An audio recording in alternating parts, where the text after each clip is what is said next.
लोकार्पण करना मेरा सौभाग्य है। पीएम मोदी की तस्वीरें बहुत तेजी से हर तरफ वायरल हो रही हैं। लोग अलग अलग तरह की प्रतिक्रियाएं भी दे रहे हैं, लेकिन आपका इस पर क्या कहना है और आप इन तस्वीरों को लेकर क्या कहना चाहेंगे, कमेंट करके अपनी राय आप जरूर दें। Bureau report. उम्र में मोदी का दिखा तूफानी अवतार। चारों तरफ समुद्र का पानी, भगवा कुर्ता और चेहरे पर खास मुस्कान। 73 साल की उम्र में आखिर मोदी यहाँ क्या कर रहे हैं? क्या है सुदर्शन सेतु, जिसके बारे में जानकर हर सनातनी मोदी मोदी कर रहा है? समुद्र की जिस गहराई में जाने से लोग कांपने लगते हैं, आखिर पानी के अंदर यहाँ मोदी क्या करने आए हैं? इस तस्वीर को देखिए, जिसमें मोदी पानी की गहराई में जमीन पर बैठे हुए। पानी के अंदर भी उनके साथ सुरक्षा में तैनात एसपीजी के कमांडो नजर आ रहे हैं। पहली नजर में देखकर ऐसा लग रहा है जैसे मोदी पानी के अंदर तपस्या कर रहे हों।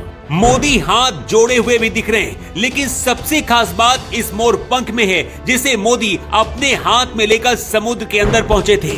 कुछ वक्त यहाँ रुकने के बाद मोदी इस मोर पंख को समुद्र के अंदर जमीन में ही रखकर वापस लौट आते हैं। लेकिन जब ऊपर आते हैं तो जो कुछ भी बताते हैं उसे सुनकर हर कोई हैरान रह जाता है। 4000 करोड़ से ज्यादा का पीएम मोदी ने क्या ऐलान किया है, उससे पहले आपको बताते हैं कि आखिर मोदी समुद्र के अंदर एसपीजी कमांडो के साथ क्या करने पहुंचे थे। महाभारत में जब पांडव विजय हुए और सभी कौरवों का विनाश हो गया, इसके बाद हस्तिनापुर में युधिष्ठिर का राज्याभिषेक हो रहा था। उस दौरान भगवान श्री कृष्ण भी वहाँ मौजूद थे। यहाँ पर गांधारी ने महाभारत युद्ध के लिए पूरी तरह से श्री कृष्ण को दोषी ठहराया और श्री कृष्ण को श्राप दिया कि जिस प्रकार मेरे कुल का नाश हुआ है, उसी प्रकार तुम्हारे कुल का भी विनाश हो जाएगा। तुम्हारी नगरी समुद्र की गहराई में डूब जाएगी। माना जाता है किसी श्राप के कारण श्री कृष्ण की द्वारिका नगरी पानी में डूब गई थी और आज भी ये नगरी समुद्र के अंदर मौजूद है।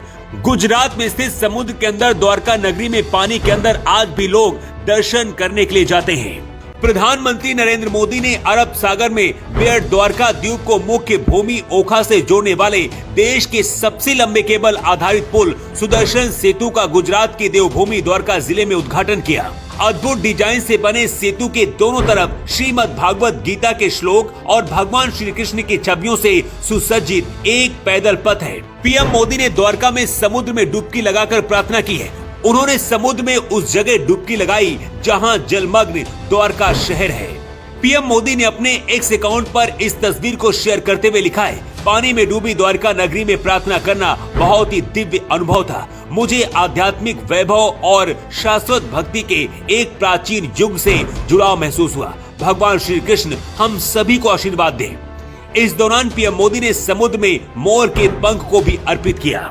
मोदी के हाथ में जो मोर पंख दिख रहा है, इसका जिक्र भी मोदी ने किया है। पीएम मोदी ने बताया है कि भगवान श्री कृष्ण की नगरी द्वारका में मोर पंख लेकर गए थे और उनको अर्पित करके ही वापस लौटे हैं।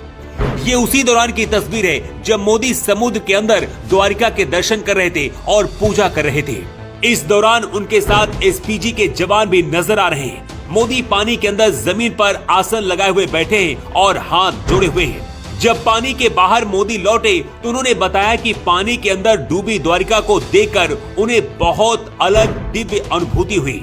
इसके साथ ही पीएम मोदी ने द्वारका की जनता को 52 करोड़ की सौगात दी है। मोदी ने कहा कि मुझे सौभाग्य मिला है, मैंने समंदर में जाकर द्वारका जी के दर्शन किए, द्वारकाधीश की दिव्यता को महसूस किया।